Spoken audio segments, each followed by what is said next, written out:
자, 12돌을 길갈에 세운 것까지 이제 어제 했고요. 이스라엘 백성들이 요단에 들어가기 위해서 이제 제가 재창조의 이야기를 꺼낸 이유는 뭐냐면 이스라엘 백성들이 가나안 땅에 들어갈 때 가나안은 농경 문화입니다. 가나안은 농경 문화고 가나안에 들어가기 이전에 이스라엘 백성들은 유목민이라는 거죠.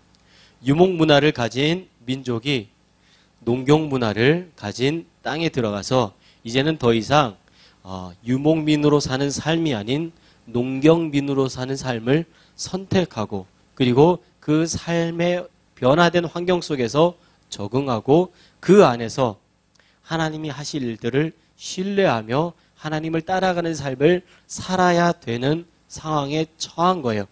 가나안에 들어가는 것이 바로 그런 겁니다. 이것은 마치 서울에서 회사 직장 생활을 하는 사람이 강원도 시골 산골에 가서 농사를 짓고 살아야 되는 것과 똑같은 상황이라는 거예요. 자신의 평생에 하던 일이 180도 바뀌어서 완전히 다른 삶을 선택해야 된다는 상황이라는 겁니다.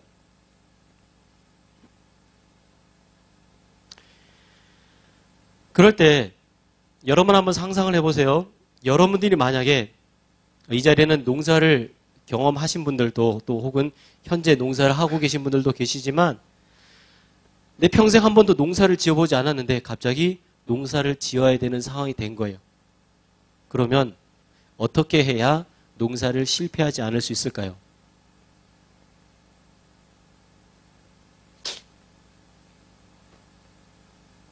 귀농 교육을 받아야 되겠죠. 귀농 교육을 받아야 되고 그 다음에 그 동네에 가서 다른 사람들은 무엇을 하는지를 봐야 됩니다. 다른 사람들이 거기에다 무슨 농사를 짓는지를 봐야 되는 거예요. 강원도 산골에 귀농을 하러 갔는데 나는 바나나를 재배하겠다. 가능할까요?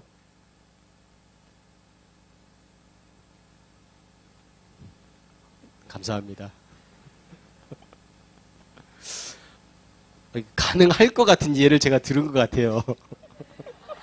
아무런 반응을 안 하시는 거 보니까 진짜 강원도에서 바나나 나는 거 아니에요? 아니죠. 예, 아니죠. 제가 혹시 잘못 알고 있나 순간 당황했네요. 강원도에서 바나나를 농사를 짓겠다고 선포하고 그렇게 하면 그게 가능하지 않잖아요. 대답 좀 해주세요. 그게 결코 가능하지 않습니다. 그럼 뭘 해야 될까요? 그렇죠. 거기에 뭐가 잘 되는지 봐야 되는 거예요. 쉽게 말하면 남들은 뭐 하는지를 알아야 된다는 겁니다. 내가 하고 싶은 게 아니라 다른 사람이 뭐 하는지를 파악하고 그 사람들이 하는 거를 따라하는 게 중요한 거예요.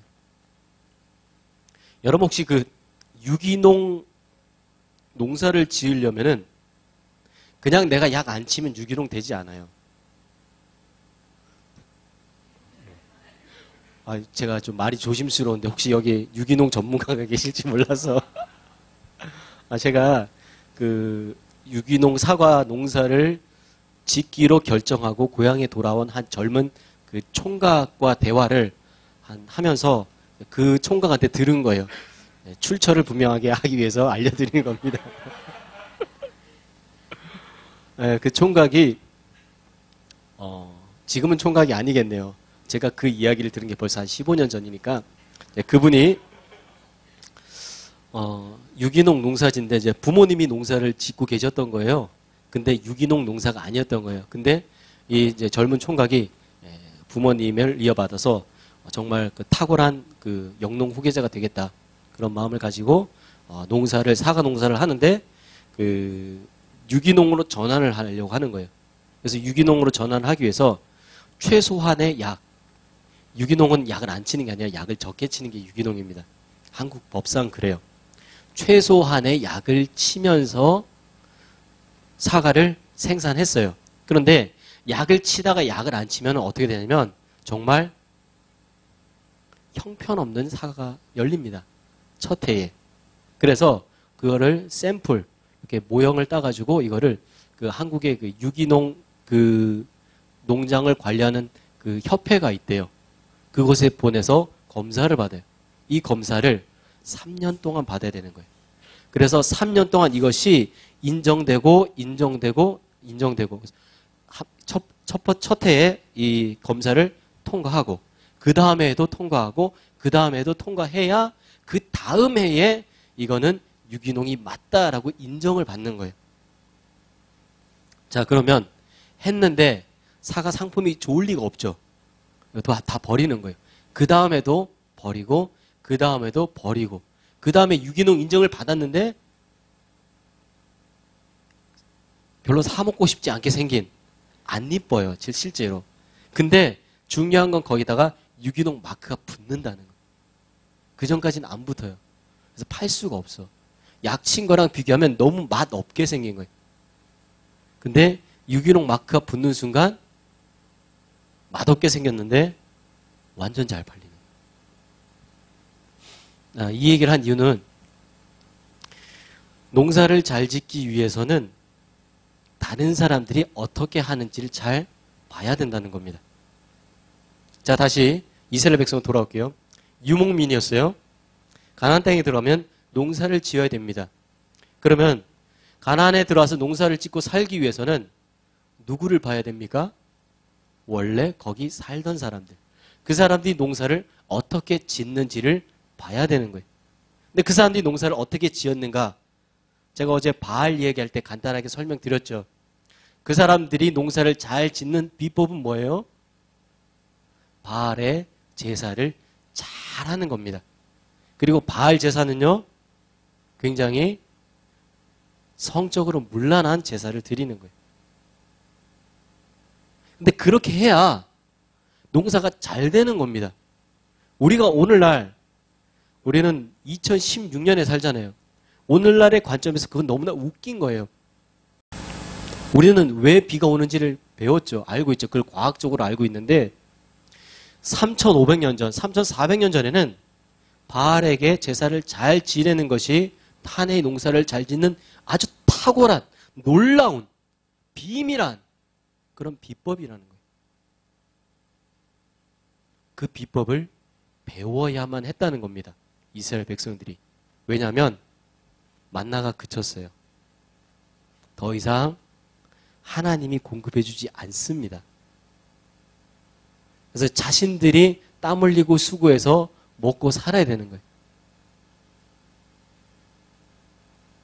그러니까 가나안 사람들이 농사 짓는 방법을 배우지 않을 수가 없는 거예요. 그렇게 할 수밖에 없는 상황입니다. 그런데 하나님이 그런 상황에도 요구하시는 건 뭐냐면, 그렇지만 나를 신뢰하라는 거예요. 분명히 너네가 가나안 사람들의 농사 짓는 방법을 전혀 배우지 않는 상황이면 너네가 농사가 망할지라도, 먹을 게 하나도 없어질지라도 나를 신뢰하라는 거예요. 나를 믿고 나를 따르고 내 말에 순종해 보라는 겁니다. 마치 건너갈 수 없을 것 같은 요단강을 건너가 보라라고 하나님이 명령하신 것처럼. 말도 안 되는 상황이잖아요. 도무지 이룰 수 없는 상황인 거잖아요. 농사를 지을 수가 없는 거예요. 이 한 해 농사 망하면 이스라엘 백성들은 굶어 죽어야 되는 거거든요. 근데요, 굶어 죽어야 되는 게 지극히 정상적인 사고방식이고 지극히 냉정하고 객관적이고 보편적이고 모두가 인정할 만한 그런 상황이다라는 거예요. 그런데 하나님은 그런 보편적이고 객관적이고 누구나 인정할 만한 그런 상황, 그거 다 하지 말라는 거예요. 비보편적이고 전혀 객관적이지 않고 아무도, 그 어떤 사람들도 인정해 주지 않을 만한, 모두가 저건 미쳤어라고 말할 만한 그런 상황을 이스라엘 백성들이 하라는 겁니다. 마치 노아에게 100년 동안 방주를 지을 때 아무도 노아에 동의하면서 함께하지 않았던 것처럼.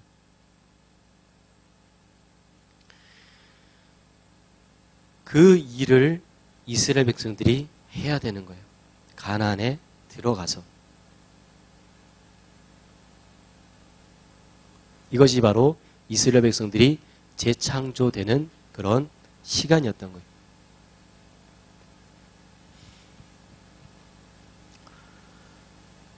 저는 고기를 굉장히 좋아합니다. 그래서 반찬에 고기가 없으면 먹을 게 하나도 없습니다. 근데 저와 굉장히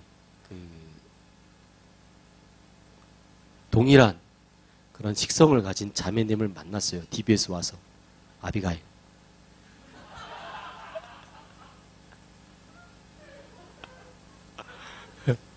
온리 고기.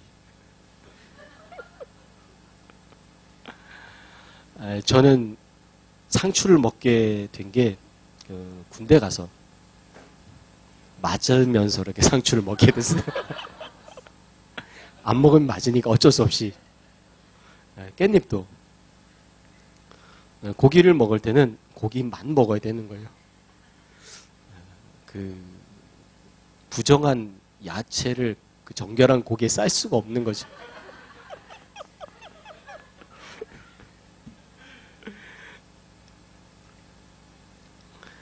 네. 그런데요, 그렇게 이제 고기를 좋아하는 제가 지금 2주 동안 안 먹었어요. 너무 힘들어요. 손이 떨릴 것 같아요. 그런데 재창조되기 위해서는 이런 힘든 과정이 필요한 거죠. 이스라엘 백성들이 거룩한 하나님의 백성으로 새롭게 태어나기 위해서는 도무지 이해할 수 없지만 하나님의 말씀과 명령에 순종해 보는 시간들이 필요한 거죠. 그래서 그렇게 되기 위해서 준비를 합니다. 그것이 무엇이냐? 바로 할례와 유월절이에요. 여호수아와 이스라엘 모든 남자들이 이제 할례를 길갈에서 행합니다. 할례는 우리가 잘 알고 있는 것처럼 부싯돌로 칼을 만들어서 남성의 성기 포피를 베어내는 이것이 바로 할례예요. 하나님께서 할례를 명하신 이유는 무엇이냐? 기억하라는 겁니다. 네가 누군지를, 자신의 정체성을 몸에 새기라는 거죠. 그래서 늘 기억하면서 나는 하나님의 백성이지. 나는 하나님의 거룩한 백성이지. 이것을 늘 한결같이 기억하라는 것이죠. 그래서 할례를 행하는 거예요. 그런데 이스라엘 백성들이 광야 생활 중에서는 할례를 행하지 않았습니다. 이스라엘이 광야 생활 중에 할례에 대해서 전혀 알지 못했고 언제 할례를 행했었냐면 출애굽할 때. 맞습니까? 그리고 나서 광야에서 성경 안에서 할례를 행했다라는 기록을 찾아볼 수가 없어요. 저는 이렇게 생각합니다. 그것은 가나안을 정탐하고 난 12정탐꾼이 돌아와서 10명의 정탐꾼이 그 가나안 땅은 우리가 갈 만한 곳이 아니에요. 그들은 거대하고 우리는 메뚜기같이 초라합니다. 그런데 그 땅은 하나님이 주겠다라고 약속한 땅이거든요. 하나님이 주겠다 했는데 하나님 그거 저 별로 안 받고 싶어요 라고 한 상황인 거예요. 10명이. 2명은 할 수 있다라고 이야기했어요. 이때 하나님이 너희들이 내 말에 순종하지 않았기 때문에 40년 동안 뺑뺑이 돌으라고 하는 거예요. 그러면서 하나님과 이스라엘의 관계가 틀어진 것이죠.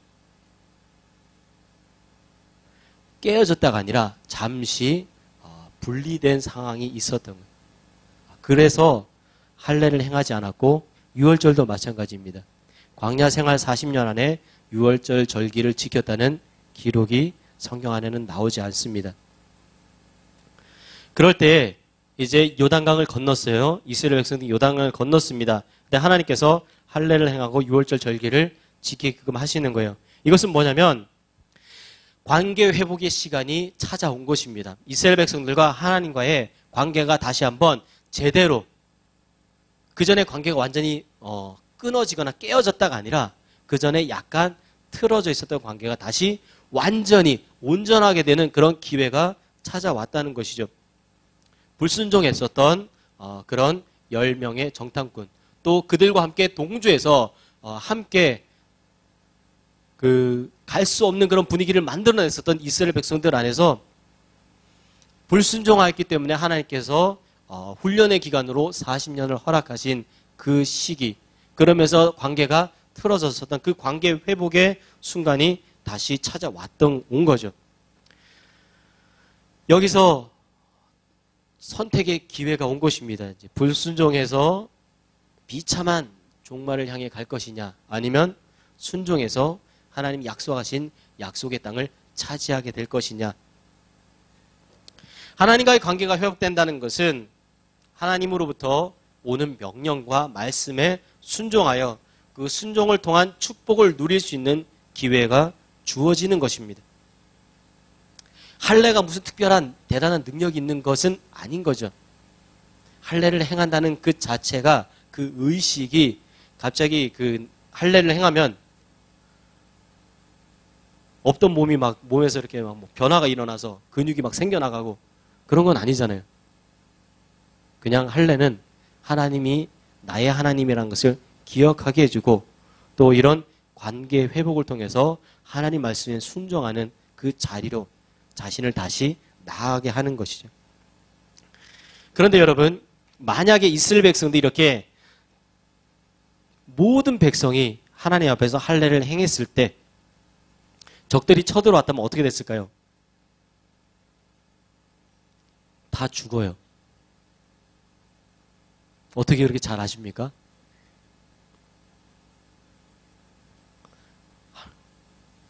할례를 행한 지 얼마 안 된 형제와 한번 싸워보신 적 있나요? 그런 경험은 없지만 다 죽게 되어 있다는 것을 우리는 알 수 있습니다. 그럴 수 있다는 것이 성경에 기록되어 있어요.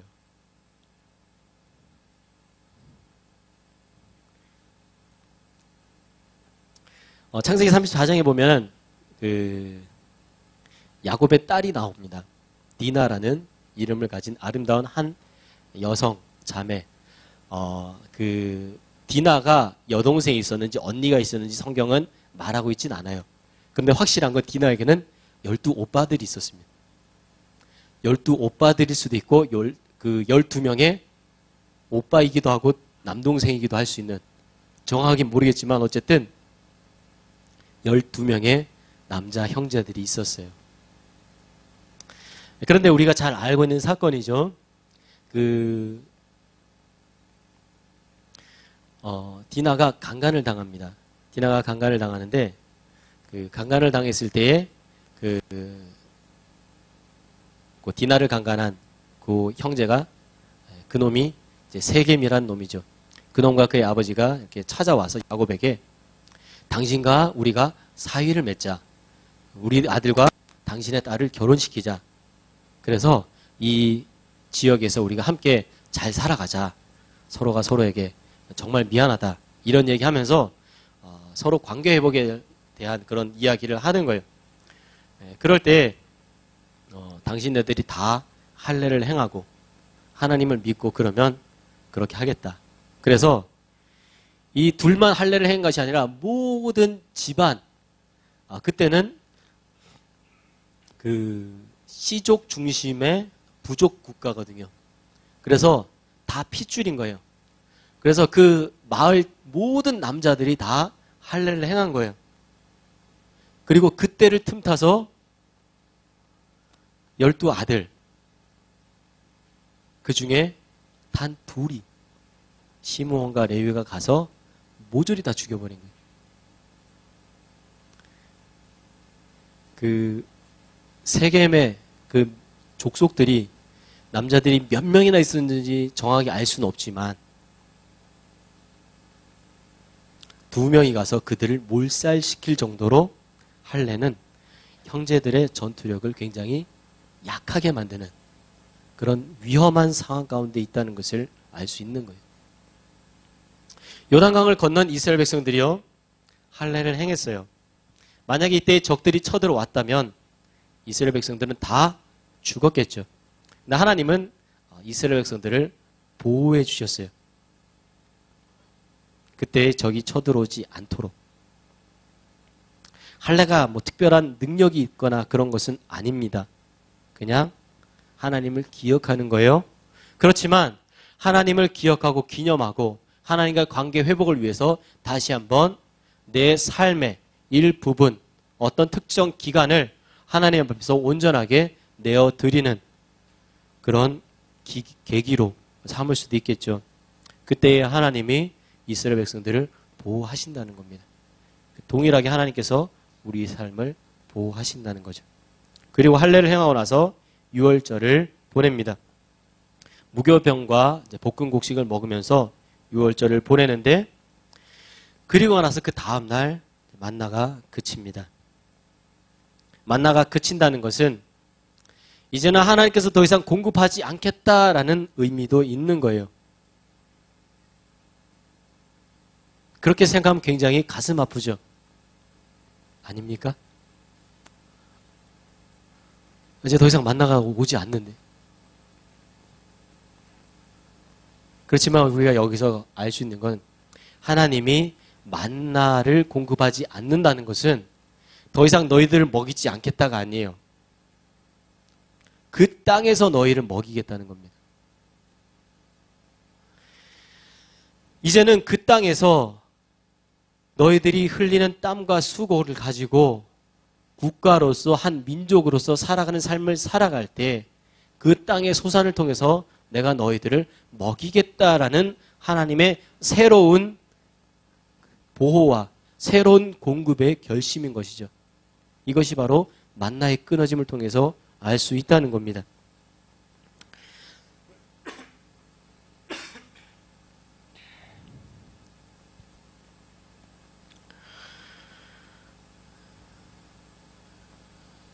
그럴 때 이제 이스라엘 백성은 40년의 광야 생활 끝에 할례와 유월절이라는 절기를 지킴으로 다시 한번 온전한 완전체 하나님의 백성으로 다시 정돈된 그런 상태라는 것을 볼 수가 되어 있죠. 그리고 이렇게 이제 할례와 유월절 지킴을 통해서 유월절 절기를 지키는 것을 통해서 이스라엘 백성들 이제는 하나님 앞에서 그 어떤 전쟁도 수행할 수 있는 그런 군사로서 군대로서 준비가 되었다는 것을 의미합니다. 그래서 할례와 유월절 절기고 나서 여호와의 군대 장관이 여호수아 앞에 나타나는 거죠. 칼을 빼어들고 서 있었어요. 이것은 전쟁의 준비가 되어 있다는 것을 의미합니다. 그리고 여호와의 군대 대장이 여호수아에게 내 발에 신을 벗으라, 내가 선 곳은 거룩하다라고 이야기를 합니다. 모세와 여호수아의 사건을 같이 좀 비교해 볼 수 있을 것 같아요. 모세는 홍해를 건너게 했죠. 여호수아는 요단강을 건너게 했습니다. 그리고 동일하게 모세도 네가 선 곳은 거룩한 것이니 네 발의 신발을 벗어라. 여호수아도 신발을 벗었어요. 그러면 여호수아가 섰었던 그 장소, 거기가 왜 거룩할까요? 모세가 하나님을 만났던 그 장소, 거기가 왜 거룩할까요? 그것은 그 장소가 가지고 있는 풍수지리적인 아주 탁월하게 그 거룩이 샘솟는 그런 장소여서가 아니라 하나님이 임재하셨기 때문에 그렇습니다. 하나님이 계신 그곳이 바로 거룩한 곳이기 때문에 신을 벗으라. 신을 벗는다는 것은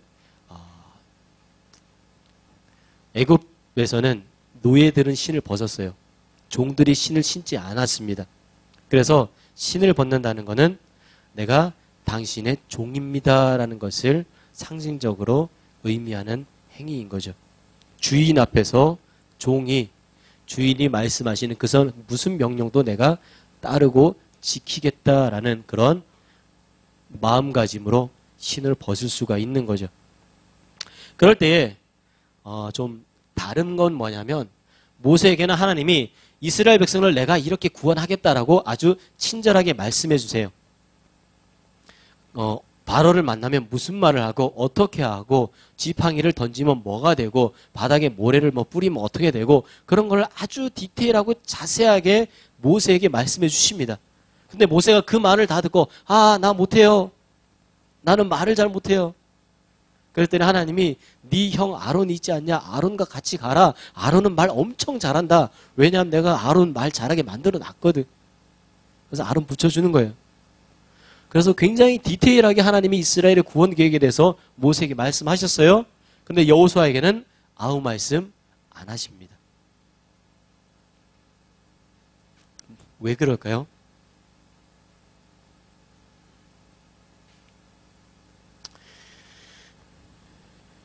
여기서 출애굽과 가나안 입성의 차이가 있다는 생각이 듭니다.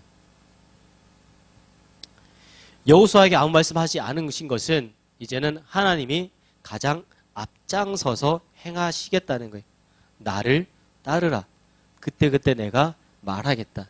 전쟁을 치를 건데 그 전쟁의 가장 앞자리는 내가 설 것이다. 그러니 너희들은 나를 따르기만 하면 된다. 그 마음을 하나님께서 말씀하시는 거죠. 그럴 때 우리는 싸울 준비가 되어 있는가? 이스라엘 백성들은 싸울 준비가 되어 있는가? 이런 질문들이 이스라엘 백성들 안에 있었겠죠.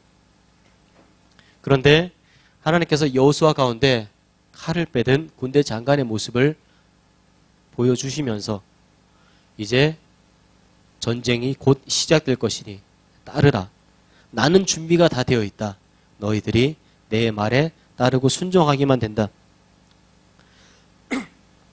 그리고 전쟁의 승패는 하나님에게 달려있다는 것을 지금부터 내가 알려주겠다라는 그런 하나님의 마음이 있는 거죠. 그래서 이스라엘 백성들은 이제 요단강을 건너서 모든 전쟁 준비를 마칩니다. 그리고 이제 전쟁을 시작하게 되는 거죠. 6장부터 12장까지가 그 전쟁의 내용이 되겠습니다. 네, 혹시 1장부터 5장까지 질문 있으세요?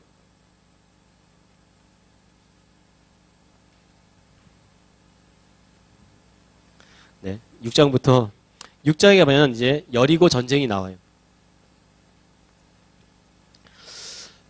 여리고 성이 얼마나 컸을까요?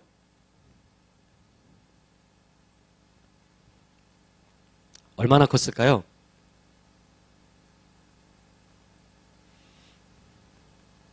제가 이렇게 묻는 거는 이제 그걸 설명해 드리려고. 고고학자들이 발굴한 바에 의하면 여리고 성의 그 당시의 크기는 길이는 200m, 폭은 100m 정도 되는 성의 규모였다고 합니다. 생각보다 안 크죠. 100m, 200m면 축구장 2개? 잘 모르겠네요. 성우가사님, 축구장 크기가? 네. 100m, 45m니까 길이로는 축구장 2배, 면적으로는 축구장 4개. 네, 그 정도 성인 거예요.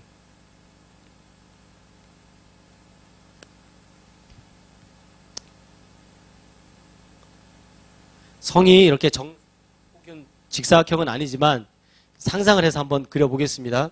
그럴 때 이 성, 그렇게 크지 않은 성인 거예요. 축구장 4개 정도의 성은. 그럼 그 안에 성주, 왕이 있었을 것이고, 그리고 그 안에 이제 집이 이제 들어가 있었겠죠. 얼마나 들어가 살 수 있었을까요? 생각보다 많은 사람들이 집 지고 살지 못합니다. 그러면 다른 사람들은 다 어디 사는가? 성 주변에 사는 거예요.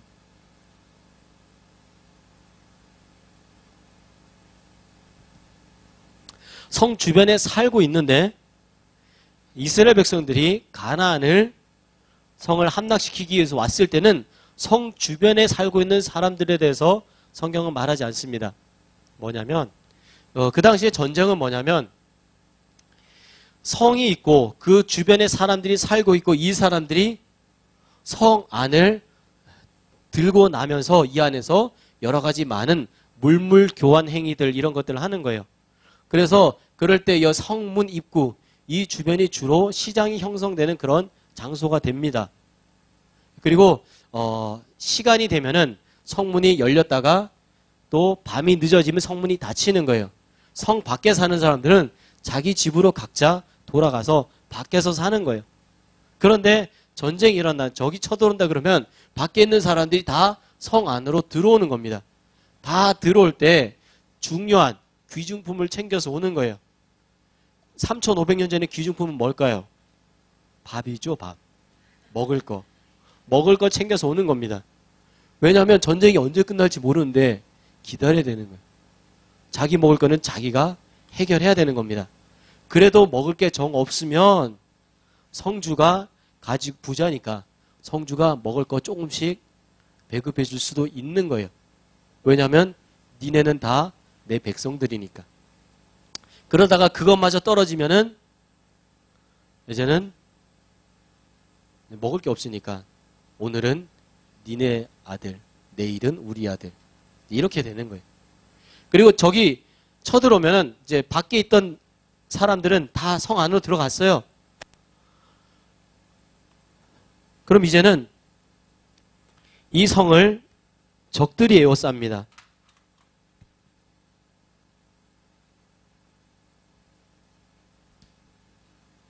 적들이 에워싸서 전쟁을 치르려고 하는 거예요. 전쟁을 치를 때 적들이 다 준비해서 왔으니까 나와라 한판 붙자. 절대 안 싸웁니다. 왜냐하면 이 성은 쉽게 공격당하지 못할 만큼 튼튼하기 때문에 그래요. 성벽이 높고 그리고 활을 쏴도 이 활이 3,500년 전에 활이 있었나 잘 모르겠네요. 창을 던져도 닿지 않고 별로 효과가 없고 나오라고 해도 이 안에 있는 사람은 나올 이유가 없는 거예요. 그러면 밖에 있는 사람도 뭐 하냐면 이렇게 성문을 지키고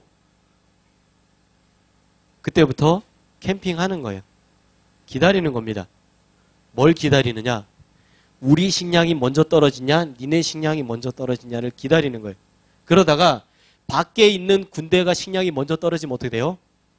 돌아가는 거예요. 그러면 성이 이긴 거예요.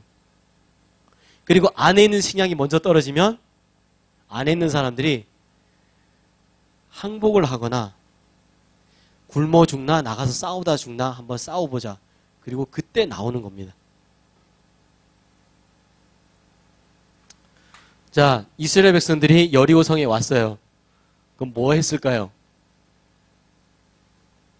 정상적인 전쟁의 방법은 성문을 중심으로 아무도 나오지 못하게 에워싸는 거예요. 이것을 하기 위해서 혹은 그 성의 상황이 어떤지 알아보기 위해서 여호수아 2장에 2명의 정탐꾼을 보냈죠. 성문의 위치, 성문의 입구, 성벽의 두께, 성의 규모와 크기 이런 거를 자세하게 알아본 정탐꾼이 여호수아에게 보고를 다 했겠죠. 그리고 나서 이제 싸우기 전쟁을 치를 준비를 하는 거예요. 그런데요, 그때가 하필이면 할례를 행한 이후라는 거예요. 오늘날에도 한국에는 많은 형제들이 이 할례와 유사한 시술을 몸에 합니다. 할례는 아니죠. 그렇지만 이 포경 수술을 하고 나면 현대의 탁월한 의학의 기술을 가지고도 정상적인 생활로 돌아가는데, 예를 들어서 어제까지만 해도 축구를 즐겁게 하던 형제가 오늘 포경 수술을 했으면 다시 축구를 하기까지, 그냥 걷는데 불편함이 없는 게 아니라 다시 축구를 할 수 있을 때까지 정상적인 컨디션으로 돌아가는데 한 달 정도는 걸리지 않나요? 네, 감사합니다. 네. 오늘날의 의학으로도 오랜 시간이 걸리는 거예요. 그리고 그 이후도 계속 약도 먹게 되고 진료도 받고 소독도 하고, 그리고 요즘은 좀 다르긴 한데 예전에는 그 실밥도 다시 뽑아야 되고 그 꿰맨 요즘에는 그 실이 녹아 들어가더라고요. 그래서 실밥 뽑지 않아도 자연스럽게 그냥 사라지는. 근데 지금으로부터 3,400년 전에 메스로 시술한 게 아니라 부싯돌로 했다고요. 그리고 꿰맬 바늘이 존재하지 않았습니다. 그리고 꿰맬 수 있을 만큼의 가는 실도 없었어요. 정확하게 잘 모르겠습니다만 제가 상상했을 때 나을 때까지 그냥 뭐라도 감아놓던가 아니면 아무것도 없었겠죠. 그냥 그러고 있는 거예요. 형제들은 이렇게 좀 고통이 좀 다가오시나요? 근데 하나님이 이제 여리고를 돌라고 하시는 거죠. 걸어가라. 여리고를 한 바퀴 돌아라. 아무 소리 하지 말고.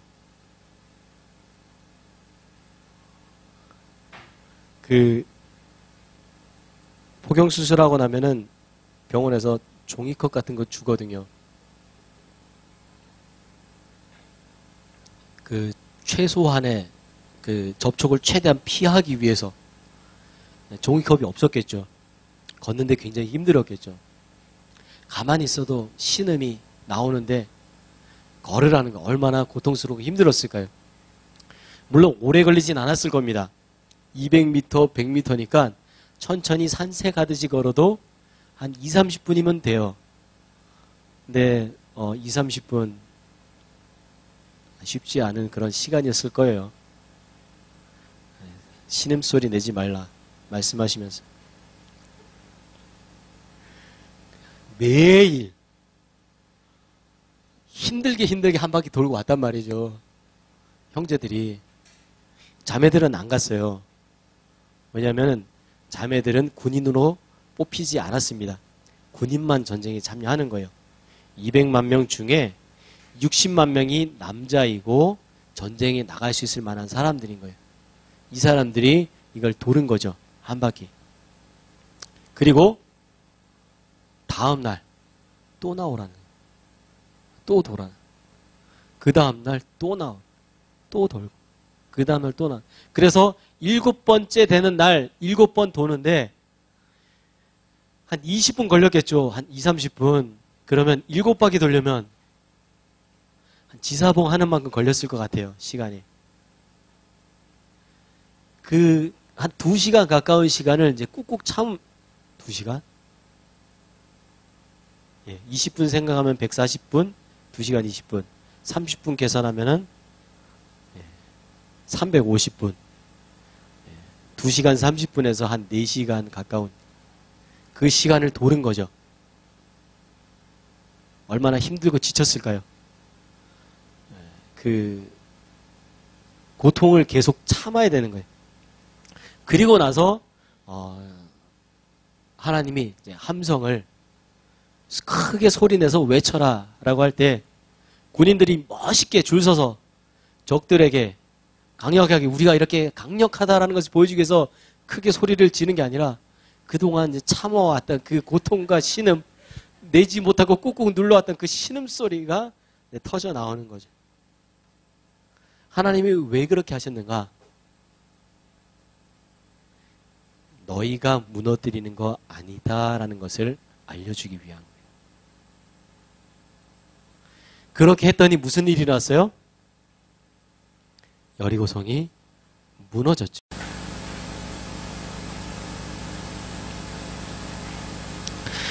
여리고성이 무너지게 된 가장 핵심은 이스라엘 백성들이 이것을 돈 것도 아니에요.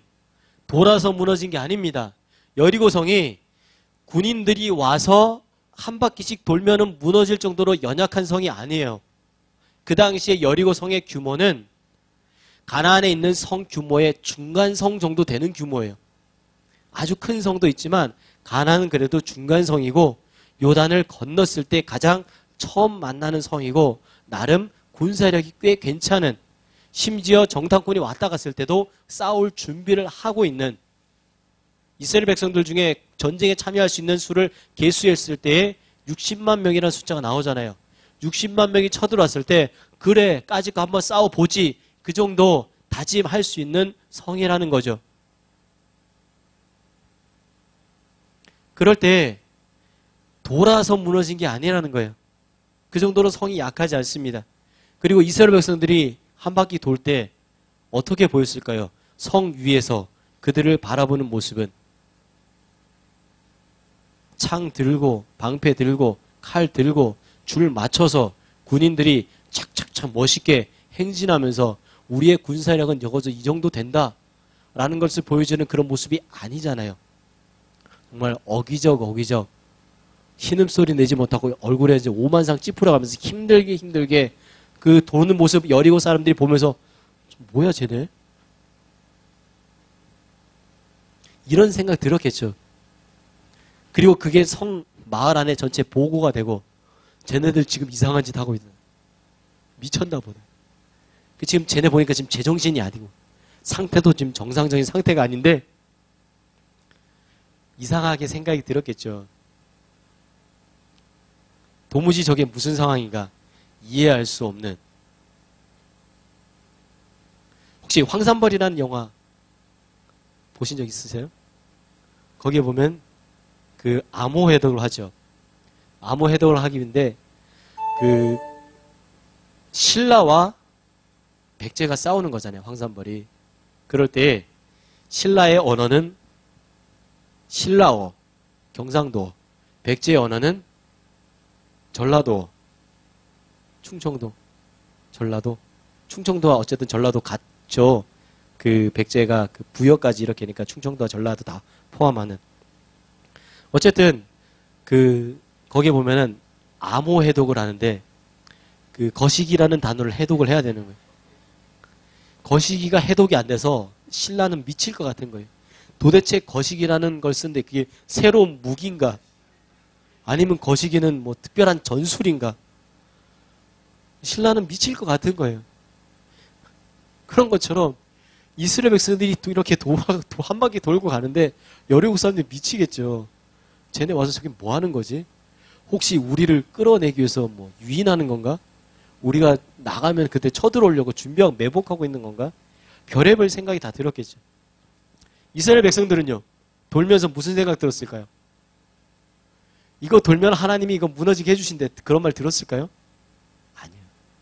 그냥 돌아라 라고만 들은 거예요. 아주 그냥 돌다가 돌아버릴 지경인 거예요. 이거 하면 뭐 하게 될 거다. 그 다음에 대해서 아무런 답이 없는 거예요. 하나님이 그 다음 스텝에 대해서 아무런 말씀하지 않으셨습니다. 내가 이거 하면 그 다음에 어떤 결과가 오는지에 대해서 하나님은 이스라엘 백성들에게 아무런 말씀을 안 하신 거예요.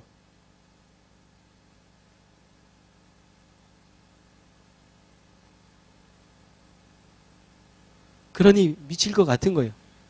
아주 그냥 돌아버릴 지경인 거죠. 근데 한 바퀴 도는데 산책하는 마음으로 돌 수 있는 상황이 아니잖아요. 굉장히 고통과 힘든 상황을 감수하고 돌아야 되는 거잖아요.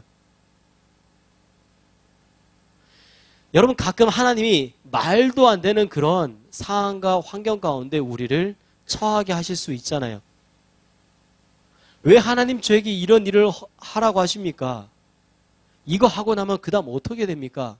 아무런 답이 없이 하나님은 그냥 하라고 하시는 거예요. 이게 끝나고 나면 좋은 결과가 생길지 아니면 이게 끝나고 나면 더 나쁜 결과가 생길지 아무도 알 수 없는 그런 상황인데 하나님은 하라고 하는데 그거 하고 있는 지금 이 순간이 너무 힘들고 고통스러운 거예요. 그리고 나서 마지막 7째 날에는 7바퀴를 더 돌라고. 아, 하나님 이만큼 했으면 많이 했잖아요. 그런 마음 들지 않겠습니까? 요단도 건넜고요. 법궤도 봤는데 이건 좀 아니지 않습니까? 하루에 한 바퀴 되게 힘들게 돌았거든요. 7바퀴 돌으라고요. 근데 순종했어요. 여리고성은 순종해서 무너지는 겁니다. 우리의 생각으로 도무지 이해가 안 되는 상황 가운데 하나님이 우리를 내모시더라도 순종할 때 우리는 하나님 뜻을 알 수 없잖아요. 하나님이 무슨 생각을 하고 계시는지, 하나님이 어떤 계획을 가지고 계시는지, 내일 무슨 일이 일어날지 우리는 전혀 알 수가 없거든요. 근데 하나님은 말씀하셨어요. 순종하라고. 그리고 그 순종하는 게 너무 힘듭니다. 너무 고통스럽고 괴롭습니다. 도무지 말도 안 되는 걸 하라고 하실 때 한번 순종해 보시죠. 무슨 일이 일어나나. 여리고는 하나님의 명령에 순종할 때 무너졌습니다.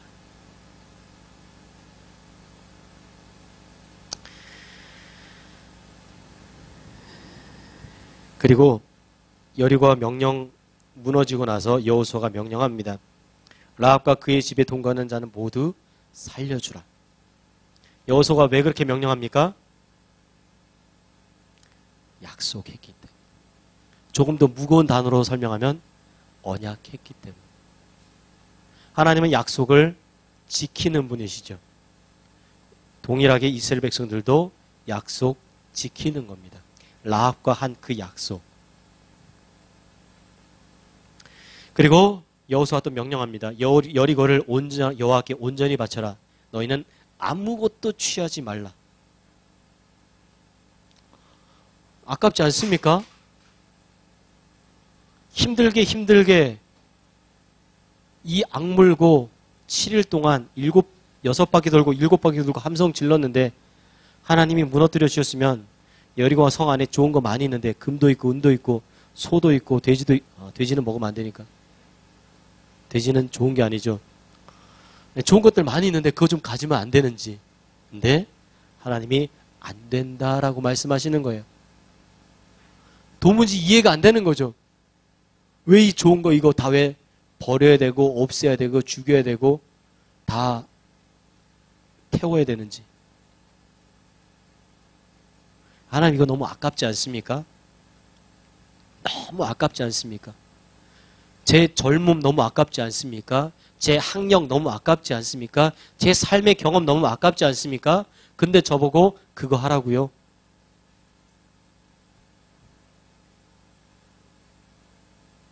다 하나님께 바칩니다. 다 하나님께 드립니다.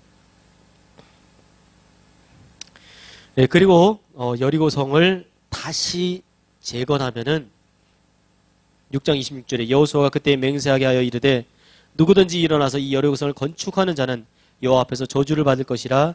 그 기초를 쌓을 때에 그의 맏아들을 잃을 것이요 그 문을 세울 때 그의 막내 아들을 잃으리라 하였더라. 그런데 후대에 여리고성을 건축한 사람이 나타나요. 그리고 실제로 맏아들과 막내 아들을 잃게 됩니다. 왕상 열왕기상 16장 34절에 보면 그 시대에 베델 사람 히엘이 여리고를 건축하였는데 그가 그 터를 쌓을 때에 맏아들 아비람을 잃었고 그 성문을 세울 때에 막내 아들 수굽을 잃었으니 여호와께서 눈의 아들 여호수아를 통해서 하신 말씀과 같이 되었더라. 왜 하나님께서는 여리고성을 다시 세우지 말라고 하셨을까요? 어쩌면 여리고성은 가나안 정복 전쟁의 첫 열매라고 볼 수가 있겠죠. 그럴 때에 그 성이 무너짐, 그 성이 폐허로 존재함, 이것을 통해서 하나님을 기억하는 거예요. 기념하는 거죠. 아, 여리고성, 그래 하나님이 무너뜨리셨지. 이스라엘 백성들이 창과 방패를 들고 싸우지 않았잖아요. 말도 안 되는 방법으로 하나님께서 무너뜨리게 하신 거잖아요. 하나님을 기념하게 하는 거예요. 하나님을 기억하게 하고 그 하나님이 어떤 하나님인지 그 하나님 앞에 순종하면 무슨 일이 일어나는지를 계속해서 기억하고 기념하고 후대에 이야기해주고 알려주고 전해주고 우리 하나님이 그때 그렇게 하셨다. 아들에게 알려줘야 된다. 가르치고 교육하고 좋은 가르침의 교재로 남겨두시지 않았을까. 또 전쟁의 승패는 하나님에게 있는 거죠. 하나님이 전쟁을 이기게도 하시고 지게도 하시는 겁니다. 다음 장 가면 하나님이 지게 하시잖아요.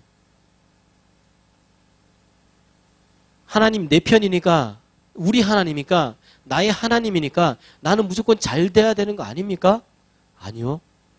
하나님은 나의 하나님인데 나의 하나님이 하나님의 뜻대로 내 삶을 이끌어 가시는 거예요.